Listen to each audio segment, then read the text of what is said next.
After months of refraining from direct criticism of the special counsel who's investigating his campaign, President Trump now seems to be dropping that approach. Lisa Desjardins begins our coverage on the latest attacks coming from the White House. Mr. President, should Mueller be fired? Leaving for New Hampshire today, President Trump ignored shouted questions about special counsel Robert Mueller's Russia investigation. It was a sharp contrast to days of attacking Mueller on social media, including a tweet this morning declaring the probe a total witch hunt. Then this afternoon, the New York Times reported the president has hired lawyer Joseph E. DeGeneva, who has said the FBI and Justice Department tried to frame Mr. Trump with a falsely created crime. Meanwhile, lawmakers in both parties warned the president, don't fire special counsel Mueller. Republican Senator and sometime Trump ally Lindsey Graham. If he tried to do that, that would be the beginning of the end of his presidency, because we're a rule of law nation. Congressman Adam Schiff, the top Democrat on the House Intelligence Committee. This would undoubtedly result in a constitutional crisis. And I think Democrats and Republicans need to speak out about this right now. And Republican Trey Gowdy, who chairs the House Oversight Committee. Let it play out its course. If you've done nothing wrong, you should want the investigation to be as fulsome and thorough as possible. To quell the furor, late last night, White House lawyer Ty Cobb issued a statement that the president is not considering firing Mueller.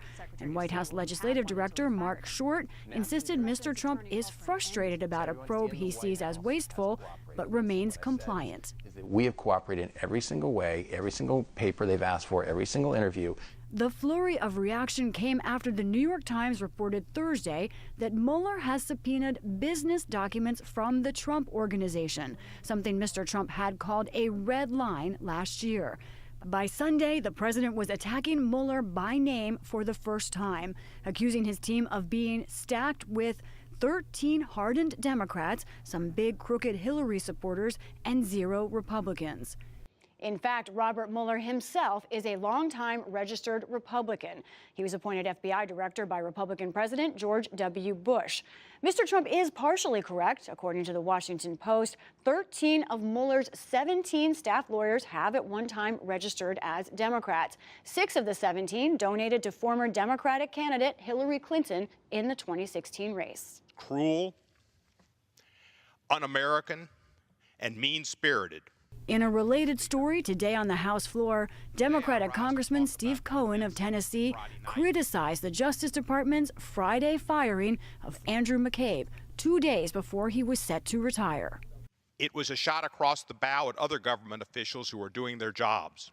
Justice Department officials, FBI officials, law enforcement officials who love this country and put their lives on the line. Attorney General Jeff Sessions said he fired McCabe on the recommendation of FBI disciplinary officials for leaking to the press and not being candid with investigators looking into the matter. The president saw McCabe as a biased foe and declared his dismissal a great day for democracy.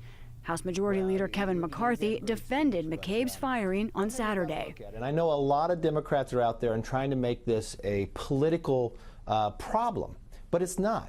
Media reports now say McCabe kept notes on his conversations with President Trump and has turned them over to special counsel Mueller. For the PBS NewsHour, I'm Lisa Desjardins.